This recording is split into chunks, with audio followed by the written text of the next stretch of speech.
Lise Ricard. Je suis présidente d'Action Environnement Ténouic. Nous sommes le porteur du projet de jardin auto-fertile ici à Ténouic. Okay. La municipalité nous a légué vraiment une bande de terre qui est très bien située entre l'hôtel de ville puis le service de garde. Et on a la collaboration étroite avec la municipalité qui ont fourni de la main-d'œuvre pour pouvoir, même les équipements, pour pouvoir enlever la tourbe au début. Et ensuite, pour aider à niveler le terrain. Et on a une préoccupation d'acheter local, fait que c'est Marc Ouellette qui nous a amené les voyages de terre. On achète du matériel aussi à la coop là, de la municipalité.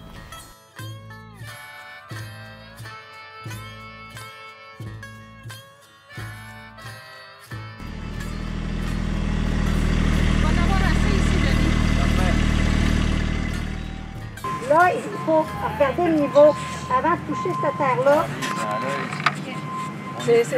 Ça penche de même. Ouais, ça penche. Ouais, puis il en manque beaucoup ici. Là. Fait que vous pouvez remplir dedans, okay.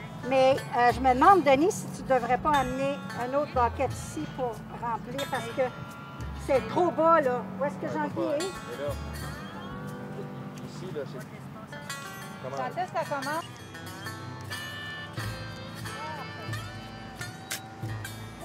On a démarré avec l'idée de faire des jardins pour la population qui pouvait en avoir besoin parce qu'on a un jardin auto-fertile qui produit beaucoup plus facilement. Donc, il y a une abondance qui est disponible. Le projet n'a pas passé. C'était un projet qui voulait des jardins auto-fertiles sur 1,7 hectares. Ça n'a pas passé. On nous a dit le projet est trop intéressant, on va essayer de le passer ailleurs. On l'a présenté auprès de la MRC d'Arthabasca. On l'a modifié, on a retravaillé notre projet, puis ce qu'on voulait, c'était des JAF dans une douzaine de municipalités au moins de la MRC. Encore là, c'était un gros projet et puis ça n'a pas passé. On nous a demandé de refaire encore notre travail parce que ça ne répondait pas à tous les critères, mais le projet, il allumait plein de monde et se sont greffés des gens autour de nous autres, comme ça, de la MRC qui ont dit « Oui, on vous a refusé, mais on veut vous aider à aller plus loin dans le projet, à le repenser. » Le jardin auto-fertile, ça, c'est une façon différente. C'est un jardin en permaculture, mais amélioré, je pourrais dire, qui nous permet, en construisant des buttes d'une façon vraiment particulière, de pouvoir agencer différentes plantes, dont les légumes qui soient vivaces, qui soient annuels, légumes, fleurs, arbustes fruitiers, sont soutenus par les alliés du sol, les vers et les bactéries via les racines, et aussi par nos alliés qui sont les oiseaux, qui sont les grenouilles, les salamandres, peut-être même une petite couleuvre. Donc, on n'essaie pas de tout faire, on essaie de faire en sorte que la nature fasse à notre place. Parce que la nature, c'est faire la bonne chose au bon moment, de la bonne façon et de la bonne quantité. Dès que c'est moi qui décide de faire quelque chose, ça se peut qu'il y ait des erreurs. La nature, elle est habituée de fonctionner par elle-même. Les forêts fonctionnent depuis des milliers d'années, les prairies pareil, il n'y a personne qui les entretient. Donc, on a resserré nos règles pour faire en sorte que ce qu'on appelle naturel, c'est plus naturel que ce qu'on a l'habitude de voir dans les cultures plus conventionnelles, même dans le bio.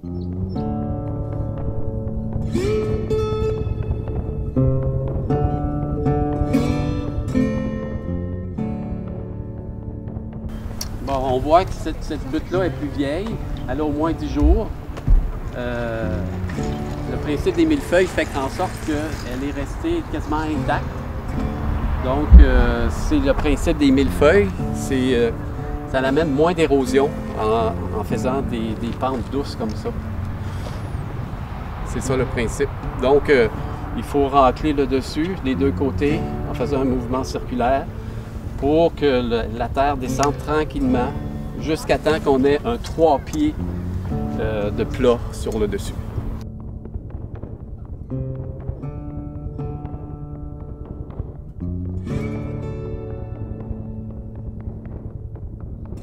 On ne travaille pas ça avec un sol qui est tout détrempé. C'est impossible parce que ça tombe à terre puis ça ne marche pas. Donc, il faut que le sol il puisse être qui puisse se défaire. Et là, on va commencer à monter la butte. Une fois que la butte est montée, on va faire un balayage dessus. Et quand le balayage va se faire, la terre elle va redébouler. Et on va se retrouver avec un plateau de 3 pieds de large. Puis de chaque côté, on appelle ça une costière, qui a à peu près 6 pouces là, de largeur. C'est en effectuant ce processus-là de montage de butte en millefeuille que ça va nous permettre d'avoir une butte permanente qui ne se défait pas, peu importe s'il y a de la pluie, de la grêle, des orages, ça reste en place. Puis en plus, quand elle va être montée avec des plans, puis ça va être très solide.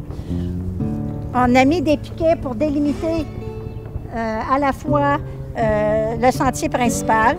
Le sentier principal, il y a 5 pieds de large parce qu'il y a des visiteurs, il y a des enfants qui vont être autour des piscines aussi, qui vont venir voir les grenouilles. Donc, il faut un espace dans le sentier principal de 5 pieds. Et aujourd'hui, on a eu un petit peu de trouble parce qu'il y avait les gros voyages de terre qui étaient hauts comme ça. Et on a dû refaire un peu de piquetage. Donc, la théorie du plan, on l'a appliquée, puis on a tassé des petits piquets. On s'est ajusté avec le groupe.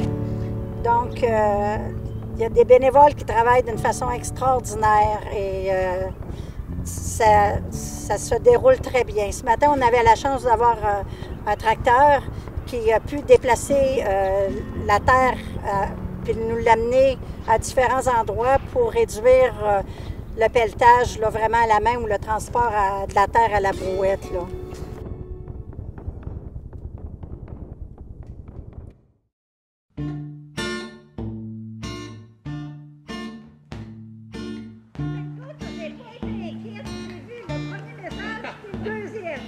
On devrait commencer? Oui, bien, il y en avait d'autres qui étaient prévus, mais on va commencer. OK, bon. Est-ce qu'on a assez de boyaux pour commencer à mettre de l'eau dans la piscine? On a assez de boyaux pour mettre de l'eau. Je ne sais pas si on a assez de boyaux pour se rendre jusqu'où il faut aller, là. On installe le système d'arrosage, mais avant de mettre tous les boyaux, on va mettre les petites patauges qui servent à nos alliés pour délimiter l'espace. Ensuite, on va brancher, tester les boyaux d'arrosage, OK, les mettre au niveau, évidemment. Et ensuite, on va pouvoir mettre les feuilles sur les buttes et on va mettre les arceaux pour pouvoir cultiver en 3 dimensions. C'est avec des barres d'acier de 20 pieds de long. On va se garder un 6 pieds là, de dégagement. Et quand ça va être fait, on va pouvoir niveler notre sol, mettre les cartons et du bois raméal au sol. Donc, on est supposé d'être plusieurs et la journée, elle commence. Quelqu'un qui s'occupe de vérifier les piscines, on en emplit une, puis d'habitude, après ça, on prend la même eau pour mettre dans l'autre. Une fois qu'il va y avoir une place de prêt pour une piscine, il y en a une équipe qui se met sur la piscine, puis les autres vont continuer le tuyau, jusqu'à temps que ça soit fini le tuyau, après ça, on met les tuteurs.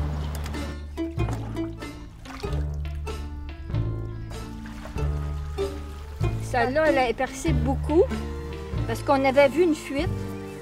Puis là, j'ai continué pour voir s'il y avait des fuites plus hautes. Puis là, elle s'est mise à couler partout. Puis là, j'ai arrêté d'en mettre là, parce que je ne pouvais pas voir où qu'elle pouvait couler parce qu'il y avait déjà une fuite. Mais là, il y en avait d'autres qui se ramassaient. Mais à part d'où, je n'étais pas capable de lever pour voir le trou pesant. OK. Mais il y en a beaucoup. C'est ça, il faut les trouver.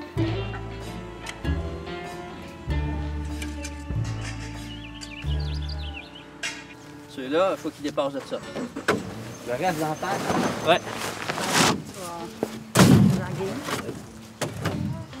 Là, il faut qu'on calcule qu'il va y avoir de la terre. Un pied tout le tour. Combien? Un pied, là. Un pied tout le tour? Ouais. OK, fait que là, marquez le tour. C'est là qu'il faut creuser pour la mettre.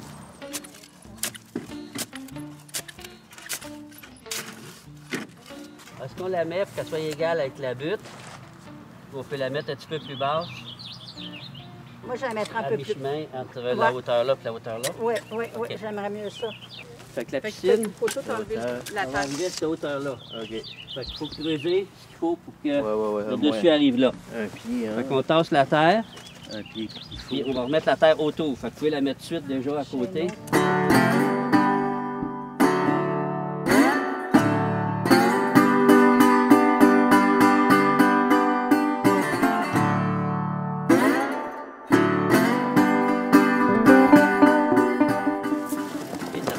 Je le vois comme ça. D'habitude, on en met une en dessous, une dedans qui dépasse. Là, tu as mis celle d'en dessous qui revient jusqu'en dedans.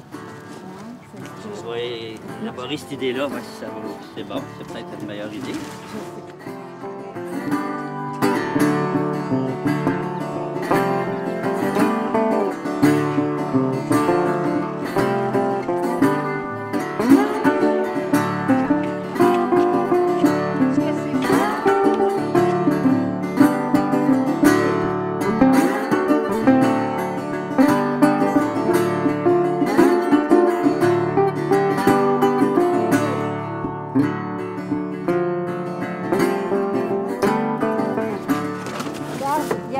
De marquer dessus, là. C'était baigné dedans? Au moment où on va être à sa place, c'est protégé en dessous. C'est supposé pouvoir piler dedans sans que ça brise. Puis on vérifie que c'est bien au niveau. Fait que là, elle est prête. Ouais, il reste peut-être à mettre de l'eau. On peut commencer à mettre les roches C'est rondes. 120 pieds. Ah, c'est vrai? Oui. Ah! Oui, les roches rondes puis de la terre, un tiers. OK. Puis après, on met l'eau. Oui. Donc on va mettre des roches rondes ici, on met de la terre, on met d'autres roches rondes décalées du feu. C'est du côté du chicot. Oui. Du côté du chicot. OK, OK. parfait. Donc un tiers.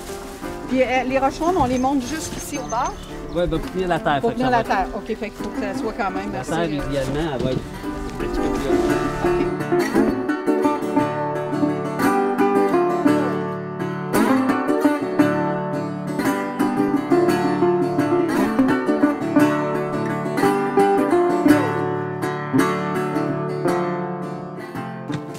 OK, prochaine étape, c'est mettre de l'eau.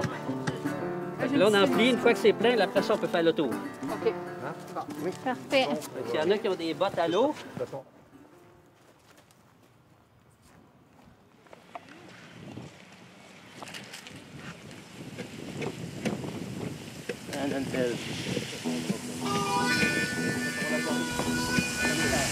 de fermer.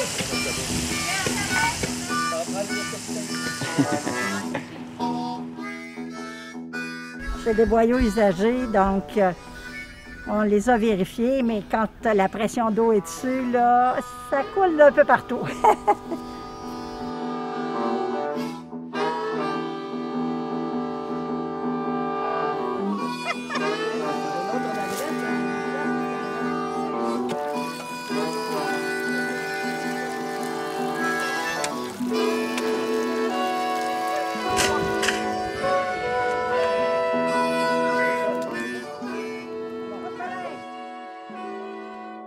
Le temps qu'ils mettent la terre, c'est bon que tu restes là. OK, attends un peu. Tu les empêches justement qu'ils Ah, fassent OK, déplacer. OK. Reste là, reste là. Il ne faut pas qu'ils déplacent. Puis, vous la placez comme il faut quand vous placez la terre. Il y aura 5-6 pelletés de terre dans le fond. Ah, ben là, attends un peu, je vais m'enlever. Non, c'est correct. Ça va y aller doucement, là. Ça fera pas mal.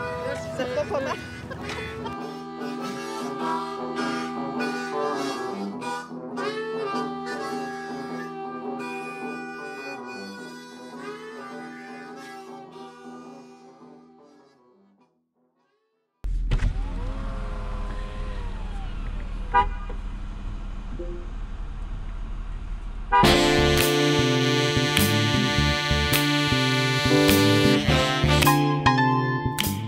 On s'en va chercher les semis. Pour le jardin auto-fertile, les semis intérieurs, puis différents arbustes ont été achetés par le prof, Régent. C'est lui qui s'en est occupé avec Johnny. Et on va les chercher ce matin.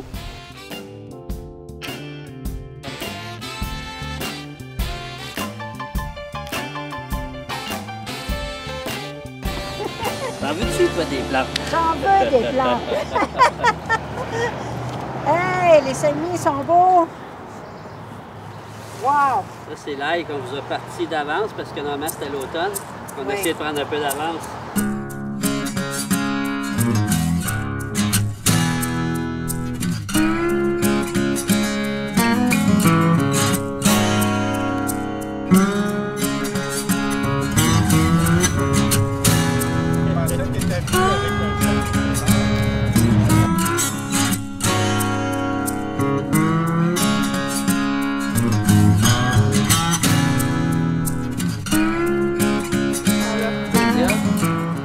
vous êtes déjà 4. Non, 3, c'est Saint-Samuel de la Lucie. Sainte-Hélène, On va ben, mettre- Déjà, les plantes qu'on sait, on va les diviser en 5. OK. On va mettre ça proche de vos autos, là. On va mettre 2 autres autos. On a 5 bleuets Blue Crop. Un pour chaque jardin municipal. Parfait. Fait que prenez-en un de suite, on se débarrasse de ça. OK.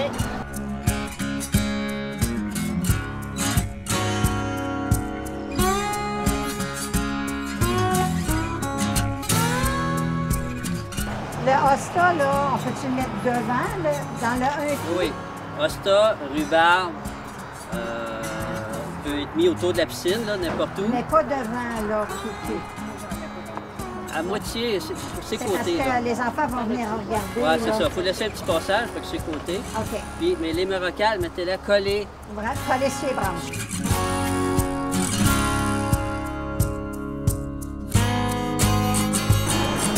Ça, les grimpants, cadeau encore dans la pépinière. Là. Tout ce que vous avez pour l'instant, c'est la pépinière d'avenir. Vous en avez 2 chaque. Oh, Les grimpants. Fait qu'ils sont plus décoratifs que odorantes. Fait que ça peut être au-dessus du plan d'eau, des affaires de même là, pour aider à l'ombrage.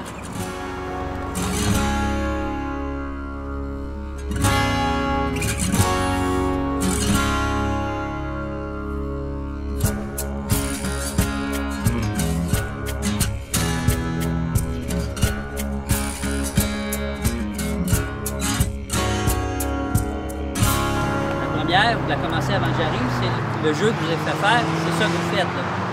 Vous regardez vos plantes. Le design de plantation. Ouais, vous regardez vos plantes, faites la liste de où c'est qu'ils vont, là. Vous regardez les tableaux que je vous ai donnés, là. Mettez votre liste de plantes. Où c'est que ça va. Fait que vous avez, après ça, vous regardez, ben c'est la costière et ceux-là qui vont là, tu sais, les automatiquement. C'est but contour. Puis, donc, à ce moment-là, tu sais où mettre tes plantes. Ça, c'est la première étape. Je pourrais arriver puis corriger quelques petites affaires sur votre plan, si vous voulez, bien que j'y aille. Une des règles, c'est de ne pas mettre la même chose côte à côte. Deux pareils un côté de l'autre. OK? Pas 2 bleuets côte à côte, pas de tomates côte à côte, OK? Rien de plat, OK? Les hostas, ça va autour des piscines. Ouais. Les caraganas, ça va autour des Aussi. piscines. La rhubarbe aussi, non? La rhubarbe va autour des piscines, mais on a un petit pied de rhubarbe. Je suis pas inquiète. Sur les costières, Réjean m'avait déjà dit, à chaque carbus fruitier, tu mets un ail sur une costière, puis une ciboulette sur l'autre costière. Ouais, regarde. Moi, avec ça, là, costière, on met des liliacées, algues, poireaux, oignons, échalotes. Bon, ben on pourrait commencer, c'est ça, par donner un numéro à chaque but. 1, 1, 2, 3, 4, la grosse, 5, 6.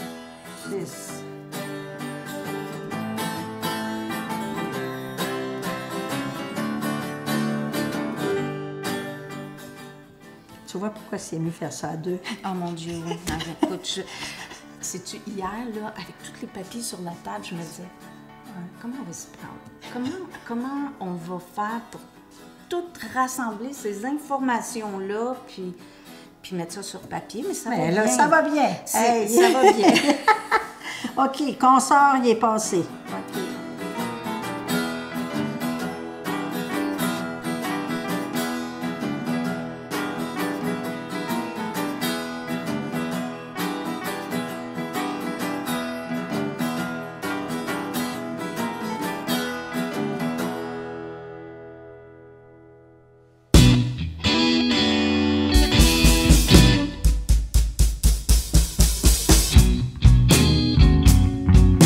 Bon, c'est quoi le programme aujourd'hui? Le programme aujourd'hui, évidemment, c'est de planter. OK? On va se planter. Non, on ne va pas se planter, on va OK, planter OK. des plantes. OK? Mais essentiellement, hier, Daniel et moi, on a fait un plan en fonction des conseils de Réjean. OK? Fait qu'il y a ça qu'on regarde ensemble dans un premier temps. Réjean devrait arriver vers 9h30. OK? Il va y avoir des graines à semer, OK? Carottes, haricots, et il va falloir avoir les entourer de boîtes, OK, pour les protéger. Tu sais, on coupe la boîte en deux, puis on la met dans le sol, puis là, on sème, puis on ne leur recouvre pas de terre. Fait qu'en gros, tout ce qui est vert, c'est des bleuets. Puis le nom des bleuets, la sorte de bleuet est marquée. C'est juste à vérifier pour être certain que je ne me suis pas trompée. En arrière de l'étiquette. OK. Fait qu'il y a des gadeliers, des bleuets, des groseilles. Ce qui nous manque, c'est des camerises. Les camerises, on a camerises gardé l'espace des camerises. Moi, comme je te dis, j'ai un petit plant de camerise chez nous. Si vous voulez le déterrer, il faut que j'enlève de là. Ah, Mais il y a ça d'eau, là, tu sais. Oui, Ben OK. Mais là, tu sais, j'osais pas, mais dans le fond, il y a des fruits, mais c'est pas grave, il n'en donnera pas cette année. Il va pas mourir parce qu'on le transporte. Là. Ah, on pourrait peut-être aller le chercher après-midi, parce que ça pourrait arriver que ça déborde après-midi, hein, On va aller la dîner, plantation. puis on va revenir.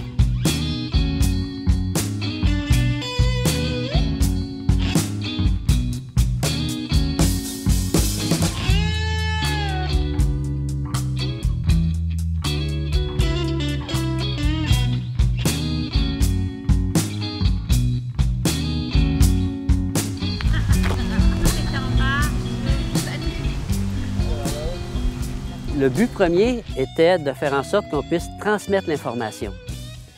Donc, c'était le volet éducatif. Donc, on a modifié la forme des jardins pour que le volet éducatif soit mis d'avant. On a formé les gens pour qu'ils soient capables non seulement de faire le jardin, mais capables de l'expliquer. Donc, j'ai formé non pas des techniciens, mais des ingénieurs, si on veut, des gens qui étaient capables de trouver le problème, trouver la solution, la partager, l'expliquer, etc. La seule plante, OK, qu'on ne sait pas trop y mettre, c'est la belle amarante. OK. OK. Je vais être impressionné parce qu'elle, c'est le côté « wow ». Wow! Où c'est que je la vois pour être impressionné? Là. Ouais, t'en as deux. Puis ensuite, là, devant là, le tépi. C'est ça. Fait que c'est un ou l'autre. C'est soit qu'on la met là, puis l'autre là, ou soit qu'on la met là, puis l'autre là. Mais là, on a notre touch. Lui, il est assez impressionnant. Puis il va piquer la curiosité de bien du monde parce qu'on connaît pas ça. Fait qu'il faudrait lui laisser un espace. Il faudrait pas que la popularité lui soit volée par un amarante qu'on pourrait mettre ailleurs. C'est ça, amarante, Fait que moi, ça fait l'autre côté. celui-là, je le laisserais. Fait que là, on mettrait l'amarante ici, Ouais. puis l'autre à côté du tépi. On les plante-tu, là, tes trucs avec des... On attend, On attend. on place tout, puis à la fin, on dit « Ah, ça c'est trop proche, on le tasse ça. » Ah non, là, lui, regarde, ça va pas là. Fait que là, il faut trouver une autre place. Là, il faut vous garder à la fin la place pour vos semences, là. Des coraux qui n'ont rien, qui n'aura pas d'ombrage.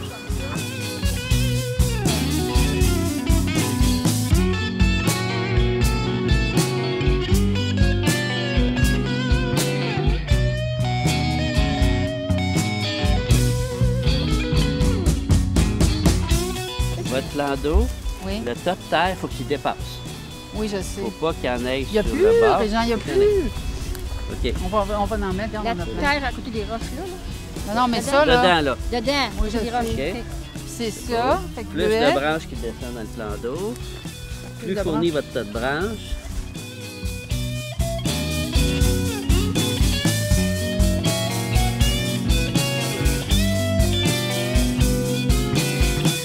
Ça, faut que tu les réserves tout de suite. Mets tes cartons aux bonnes places parce que là, tu places tes autres plantes, puis après, tu peux te retrouver que tu n'as plus de place pour eux autres. OK.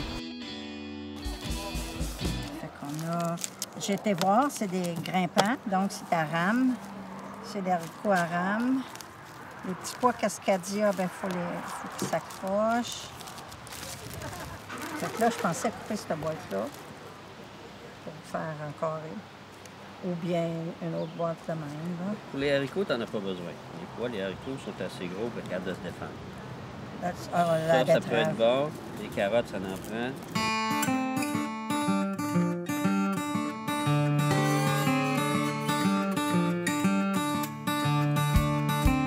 Je sais pas comment il veut. C'est juste un... Est-ce que... Il n'y a pas de fond, OK? OK. OK, donc on pourrait en faire deux.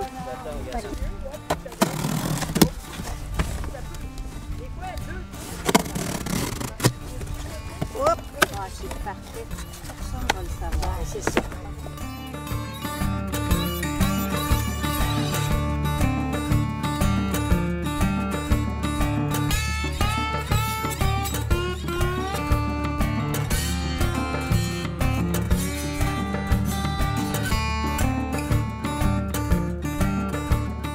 qu'à faire un exemple, on va le faire comme il faut. Fait qu'on tasse un petit peu plus que ce qu'on a besoin pour pouvoir mettre la terre et non pas sur le pays, mais dans le trou que j'ai dégagé. Comment tu l'as dans ta main? Là, j'en ai 4. D'habitude, si vous avez de l'abondance, là, on en met 5-6. Là, vous en avez une douzaine, là, fait qu'on va le mettre à 3 places différentes. Fait qu'on fait juste les répartir, là. On remet notre terre par-dessus. Comment tu l'as mis de terre? 3 fois l'épaisseur de la graine. OK. Fait que si la graine a ça, ben c'est 3 fois plus. Donc, On l'arrose-tu? oui, ou ça peut être n'importe quand. Ça peut être là, là. Tu mets pas de bois. Non, eux autres sont assez grosses, sont assez fortes, ils ont de la réserve d'énergie. Elle est capable de boucher de tout ça avant d'en manquer. Donc, elle est déjà rendue au-dessus du pays. Elle va faire sa job. Fait que là, il faudrait mettre une petite étiquette comme quoi qu'on a des pois là. Oui, il ne faut pas mettre d'autres choses ici, là. Mes étiquettes, pas de compost. Ah, La petite non, poignée. non, Mais non, c'est non. OK. Bon, ça, c'est pour les grosses semences. Maintenant, les petites semences. Petites semences, on parle comme les carottes. Pour les carottes. Elle, tu fais juste lui mettre ça des pets de pays sur la tête, là, puis pouf, elle meurt. Elle n'a pas la force d'aller chercher son soleil puis se faire sa propre énergie après. Donc, il faut la protéger, puis il faut non seulement pas y mettre de pays, mais la protéger pour pas que le pays revienne. Parce que vous avez vu qu'avec le vent, le pays change de place. Fait que même si on enlève le pays, il va revenir. Fait qu'on y fait un carreau, on a le principe d'une petite boîte pour enlever le pays qui est à l'intérieur, puis on la protège. Les semences, on se garde des carreaux. Fait que tout de suite, il faut prévoir, avant de mettre toutes vos plantes, un carreau qui n'aura pas d'autres plantes qui vont venir faire de l'ombrage prochainement. Là. Tu sais qu'il y en a d'autres broches, tu les as vues? OK. Fait que sa protection, selon la grosseur, la quantité qu'on veut mettre, si je calcule, mettons une carotte, gros comme ça, bien, je peux tout de suite mettre une graine à toutes cette grosseur-là. J'ai deux choix, soit que je suis très précis, je mets un grillage au sol, puis je mets une graine par petit carreau d'un pouce, un pouce, ou soit que je fais comme d'autres, là, je calcule à peu près la quantité de graines que ça prend pour ce carreau-là, je mets ça dans un verre, je mets un petit peu de sable sec dedans, on brasse ça comme il faut, donc les graines sont bien réparties. Je mets le sable, puis ça revient au même. On éclaircit. Mettons que c'est ça la section que je viens d'y réserver.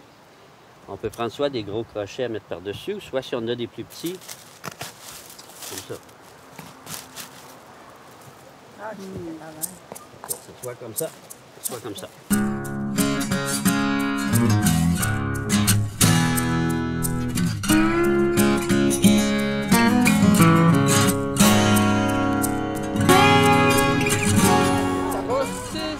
Parce que là, ça manquait de vivace, puis ça manque de liliacées. Liliacées, Ben, t'as de l'ail un peu partout, là. Ouais, L'ail, ça, OK. ouais, puis tous les oignons, asperges. tous les oignons que là, ça va là-dessus, c'est vite là-dedans. OK.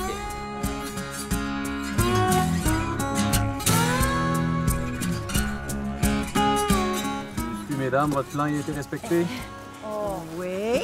Les grandes lignes. Ben, on avait mis les grandes lignes de notre plan, OK, dans le sens, toutes les grosses plantes, puis tout ça, puis ça a été accepté. Bon. On a bien travaillé. On a bien travaillé. Vous êtes des bonnes élèves. Oui, oui, on apprend. On apprend vite, on apprend. Et c'est plaisant. Oui, oui, oui, Vraiment, oui. là. On a du plaisir ensemble, franchement. Là.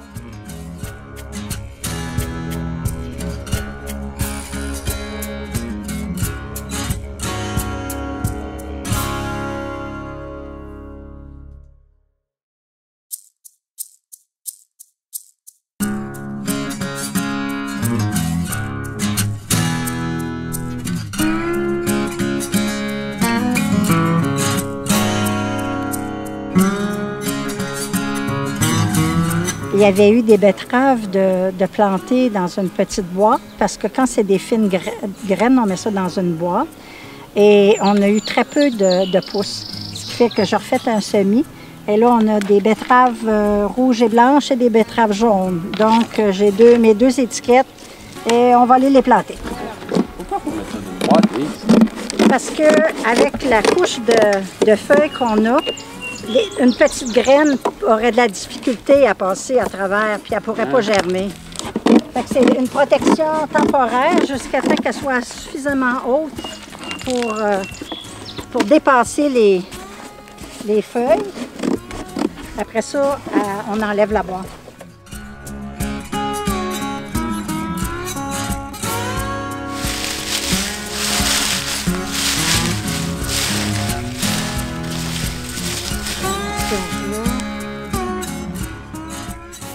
Donc, on a préparé une nouvelle boîte pour avoir un peu plus d'espace.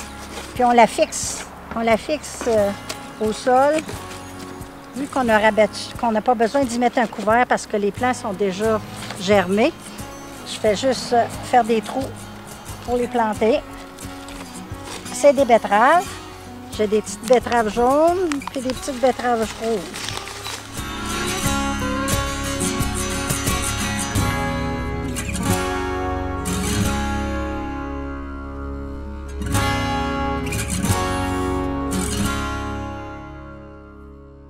Là, à la suggestion de Lise, je plante des petits pois qui vont apporter de l'azote au sol.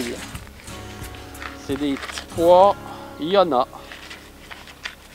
Donc, on en met un peu partout, puis ça fait comme un amendement pour le sol.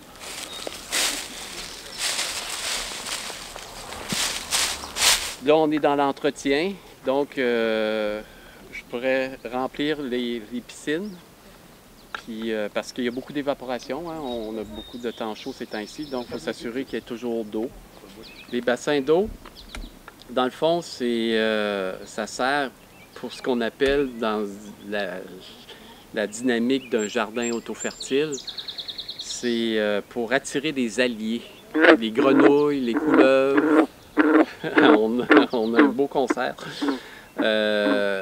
C'est ça l'idée avec ces bassins-là. Donc, une couleuvre puis une grenouille, ça mange beaucoup d'insectes. Donc, les insectes ravageurs, ils sont mangés par les animaux. C'est pour ça qu'on dit que c'est des alliés au jardin. Puis, à la base de chaque plan d'eau, on a des roches pour que, justement, les petits reptiles aillent se cacher. Puis, on met des amas de feuilles, de branches aussi. C'est pour éviter que soit les chats ou d'autres petits animaux viennent manger ces petits reptiles-là, puis les grenouilles. Puis, au centre de chaque amas, on a un grand tronc, on appelle ça un chicot. Puis ça, ça sert de nichoir pour les oiseaux et éventuellement, s'il y a des oiseaux rapaces là, qui pourraient venir manger des petites souris. Donc, c'est ça l'idée. Donc, on s'est donné, nous autres, les bénévoles, des cédules d'entretien pour venir vérifier soit les bassins d'eau, les plantes grimpantes, voir s'il faut les rattacher, puis surveiller aussi le taux d'humidité dans le sol. Si c'est pas assez humide en dessous des feuilles, bien, on a un système d'irrigation. Les vagues ici, je vais l'ouvrir. Ouais, on voit là l'eau qui vient humidifier en dessous des feuilles. Puis c'est pas nécessaire là, d'arroser énormément.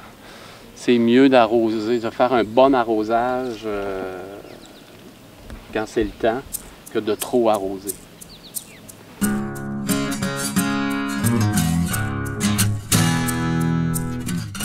Ah aussi, il faut toujours surveiller. C'est qu'il y a toujours des feuilles. Je vais en remettre. Il y a des coins ici là, qui manquent de feuilles. Fait qu'on se tient un bac ici avec des feuilles de l'eau. Pour les humidifier, ils tiennent mieux au sol. Tu vois, il y a une plaque ici de sol exposé. Fait qu'on rajoute des feuilles comme ça.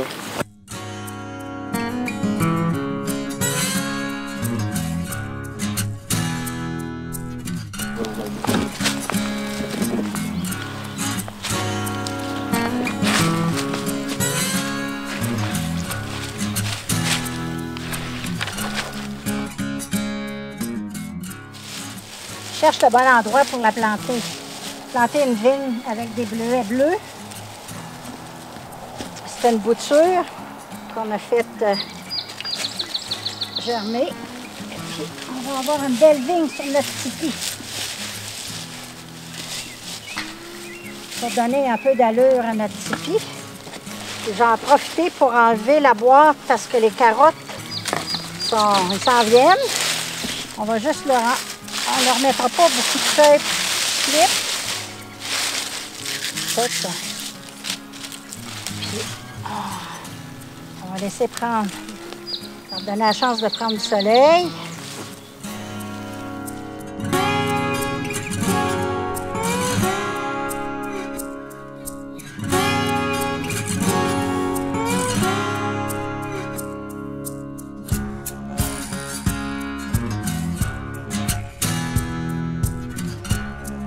On a fait une activité avec le service de garde, puis les enfants ils ont fait un semis intérieur de tournesol. Okay? C'est des tournesols qui vont venir 5 pieds de haut.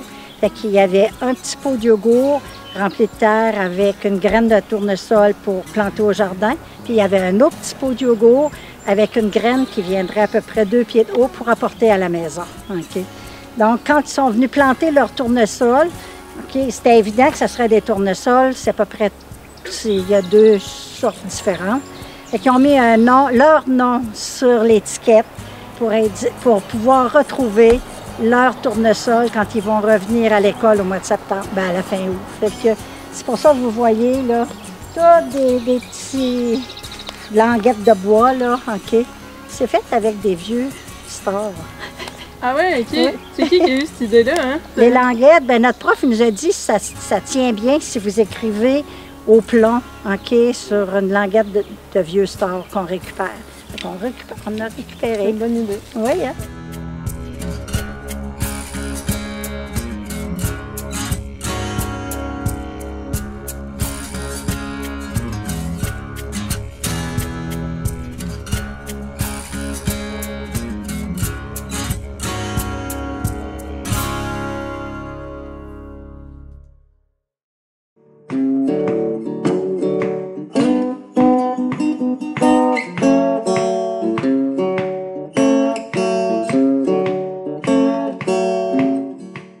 Bien, on est à la mi-octobre, c'est la fin de la saison. On va fermer le jardin aujourd'hui. C'est un jardin auto-fertile qui est permanent, donc on ne fera pas un ménage, mettre le jardin à vide. On fait juste faire un petit ménage, comme enlever les plantes excédentaires, comme les mauvaises herbes ou la récolte, les plantes non désirées ou les plantes qui ne sont pas au bon endroit, qu'on s'est rendu compte qui est, mettons, un plant de rhubarbe trop près d'un plant de bleuet, par exemple. Bien, on va déplacer un des 2 plants. On va regarder voir si nos aménagements sont corrects. Donc, on vérifie les plans d'eau, on vérifie les tuteurs, on vérifie si le pays est correct. S'il en manque, on en rajoute pour qu'au printemps prochain, tout soit prêt pour la nouvelle saison. Donc, on fait la fermeture du jardin, on récolte, on replace les choses, puis on prend des notes pour savoir ce qui a bien été, ce qui a moins bien été. Puis l'année prochaine, on est prêt à recommencer.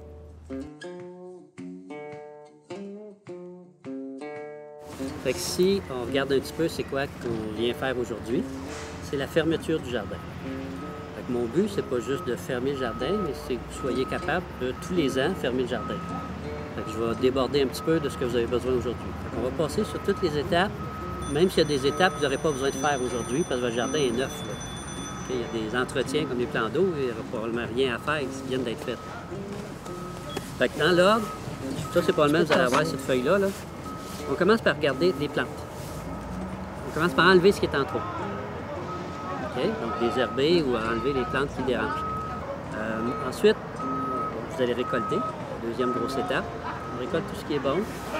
On ne peut pas tout récolter aujourd'hui, il y a des choses qui peuvent encore attendre.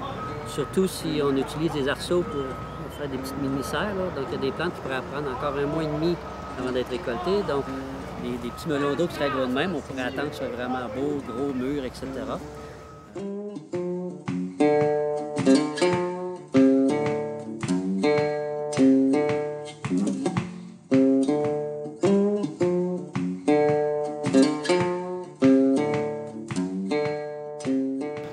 S'il y a des plants comme, mettons, la menthe, elle est en train de se répandre. Tu ne veux pas que ça devienne une butte de menthe. Il faut la contrôler. Fait enlève, tu te dis, bon, je vais garder le gros de même, tu enlèves tout le reste. Tu remets du pays pour y nuire le plus possible parce qu'elle va vouloir repousser. Bon, fait que là, qu'est-ce qu'on fait avec ça? Là, c'est étendu en feuilles, mais pas étendu en racines. Non. Fait qu'elle n'est pas dérangeante en réalité. Fait qu'elle va faner, puis... C'est correct. On pourrait toute la couper, puis ça ne dérangera rien. Pas tout, elle va pousser parfaitement l'année prochaine.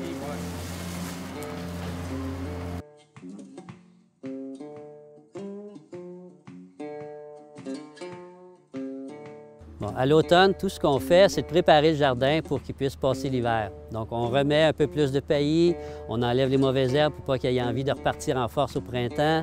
On va protéger certaines plantes. Comme on a par exemple les artichauts, que dans leur pays, c'est une plante qui peut vivre 4, 5, 6 ans. Donc si on retire le plant d'artichaut, on le garde dans la chambre froide, on peut le remettre l'année prochaine, puis il va produire 2 fois plus, l'année suivante 3 fois plus, puis ainsi de suite. Donc au lieu de produire 1 ou 2 artichauts, à sa 4e ou 5e année, il peut produire 50 ou 100 artichauts. On a des plants comme, mettons, des kiwis, qui sont un peu plus fragiles au gel. Donc, on peut les protéger. On met des sacs pleins de feuilles qu'on met au pied du plant pour que les racines gèlent moins fort.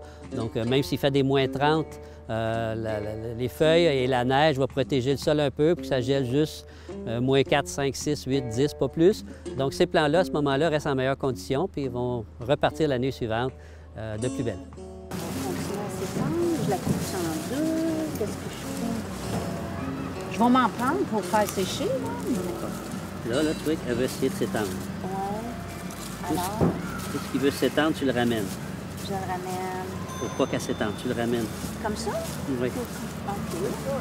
Parce que chaque tige qui monte de même, Oui. si elle est en dessous du pays, elle va devenir une racine. Elle va s'enraciner puis elle va repartir plus loin. Fait que tes sorts, qu'ils soient à l'air, ils ne s'enracineront pas. Ah, ben c'est Tu bon comprends? à savoir. Puis ça, j'enlève tout ça, c'est un... Si te dérange, tu l'enlèves. C'est quoi? C'est un poireau, ça? Ben, ça a l'air à se manger. Ou un ail? oignon, regarde. Ah! Ben, c'est à récolter, C'est ça. un ail. Tu récoltes.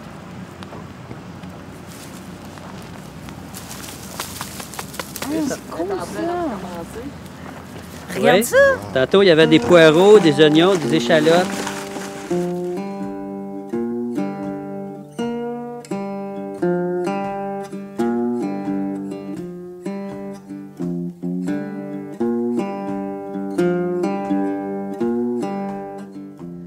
On a nos alliés qui ont profité du jardin toute l'année et qui nous ont aidés aussi à entretenir le jardin.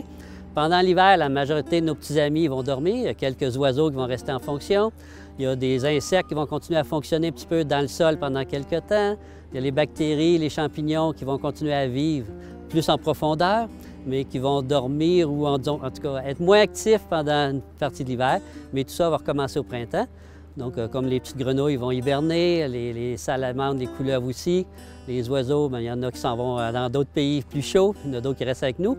Donc, on a prévu aussi certaines plantes qui ont des petits fruits qui restent sur les plants pendant l'hiver ou qui a des graines qui sont disponibles pour ces oiseaux-là pour prendre soin d'eux autres pour qu'ils soient encore avec nous l'année prochaine.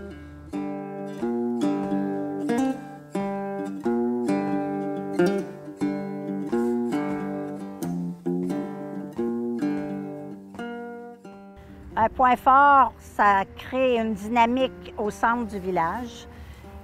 Ça crée de la beauté au centre du village. Puis on est près du sentier Pied d'Or. Donc, je peux dire que ça, c'est un point fort. Et c'est la collectivité aussi. Le partage entre ceux qui ont mis en place le jardin, entretenu, et ceux qui sont venus cueillir. On a eu des discussions très amicales, très amicales. J'avais une équipe extraordinaire pour travailler, des gens dédiés, assidus. Vraiment, on a totalisé 2000 heures de bénévolat avec une cinquantaine de personnes. C'est pas les 50 qui l'ont fait là, autant, mais on avait un pool de 12 personnes. Puis il y a eu de la solidarité là, d'une façon extraordinaire. On l'a tellement ressenti que quand cet été, on a pris nos vacances, là, on s'ennuyait, OK? On avait hâte de se revoir, puis parce que c'était des amitiés qui se sont créées. Donc, et il y avait des gens qui étaient de l'extérieur, faisait pas longtemps qu'ils étaient arrivés, donc ils ont pu se joindre à nous autres. Les enfants de la CPE, OK, ils circulent là à tous les jours, OK? Beau temps, mauvais temps, puis ils venaient dans le jardin. On leur a montré les cerises de terre. Ils parlaient avec la grenouille. Ils ont fait une histoire avec la grenouille. Et même le service de garde, OK, ils venaient ramasser. Ce qui fait que les légumes qu'on a eus, ça a été ramassé. Il y en a qui ont fait des beaux bouquets de fleurs avec les fleurs qui ont poussé là, plus vers la fin août. Le jardin auto-fertile, les gens peuvent choisir qu'est-ce qu'ils veulent en faire. Hein. Ça peut être un lieu d'éducation, ça peut être un lieu de repos, ça peut être un lieu juste de paix. On peut le faire chez nous. Bien, les commentaires que j'ai eus par les participants, les bénévoles qui ont contribué, c'est ils ont goûté à des choses qu'ils n'avaient pas l'habitude de goûter parce qu'à l'épicerie, les variétés qu'on trouve à l'épicerie générale, c'est des plants qui se conservent bien. Les variétés qu'on a choisies, c'est des plants qui ont des meilleures saveurs, plus belle couleur ou des choses différentes. Donc, on a goûté des choses différentes. Fait que les gens ont apprécié de voir cette différence-là. Ils ont apprécié le fait que c'est un jardin avec très peu d'entretien. Le fait que ça a été un projet communautaire, les gens ont commencé à se parler, échanger des recettes, échanger des façons de... Il y en a comme, par exemple, ils diraient fort, qu'est-ce qu'on fait avec ça? Il y en a pour qui c'est une mauvaise herbe. On dit, ah non, non, non, les racines de ça, on peut faire des salades, etc. Donc, les compétences de chacun servent aux autres. Il y en a une qui avait plein de petites prunes, puis elle en a partagé avec tout le monde de chez elle. Donc, elle a utilisé la même technique chez elle. Donc, elle a modifié sa façon de produire chez elle. Donc, il y a des choses qui ont échangé. Il y en a qui ont des productions comme là, ils n'ont pas de topinambour dans les jardins auto-fertiles, mais il y a quelqu'un qui en a, donc va fournir le topinambour pour les 5 autres jardins. Et il y a des échanges qui sont faits. Les gens ont mentionné que la façon d'interagir entre eux, c'était presque aussi important pour eux comme valeur de ce qu'ils ont acquis cette année que le jardin lui-même. Donc, la façon qu'on a enseigné de jardiner, les interrelations qu'il y a entre les bubites, les plantes, entre les plantes, le sol, etc. Donc, il y a une façon de voir la vie qui a été différente. Les gens l'ont appliquée entre eux. Donc, ils ont modifié leur façon d'interagir entre eux, puis ils sont bien satisfaits du résultat. Ils sont plus heureux. Il y en a une même qui disait qu'elle s'ennuyait chez elle, surtout là qu'on vient de terminer la période du COVID. L'année d'avant, tout le monde était isolé. Là, ils ont eu un petit boom dans le jardin, plein d'interrelations. Tout le monde s'entraidait pour faire les travaux. Ils se réunissaient pour la récolte, pour goûter, etc. Donc, il y a eu des gros changements, autant au niveau social qu'au niveau production, qu'au niveau qualité du goût et des aliments qui ont été recueillis. Et point de vue quantité, parce que le jardin, même si en ce moment, on pourrait mettre 4-5 fois plus de plantes dedans, il est déjà plus productif que la majorité des jardins conventionnels. Donc, c'est tous des avantages que les gens ont fait « Wow! On a apprécié cette année. » Le formateur est content? Oui, bien, à chaque fois qu'on fait quelque chose, puis on se dit « Ah, j'ai amélioré la vie de quelqu'un, j'ai amélioré un environnement quelque part. » Tu sais, quand ils disent qu'il faut laisser un environnement meilleur à notre départ que c'était à notre arrivée, bien, j'ai l'impression que cette année, on a amélioré quelque chose. C'est quelque chose de très important. Ça peut fournir de la nourriture, dépendamment de la grandeur, là, mais c'est quelque chose à mettre en place. C'est écologique, on prend moins d'eau. Avec les sécheresses qui arrivent, on a la formule gagnante pour avoir moins besoin d'eau, d'arrosage. C'est pas d'ouvrage. C'est un jardin de paresseux, OK? Ce qui fait que c'est à implanter et plusieurs personnes nous en ont parlé puis ils étaient fortement intéressés. Donc, peut-être que notre formateur va avoir beaucoup d'ouvrages l'année prochaine.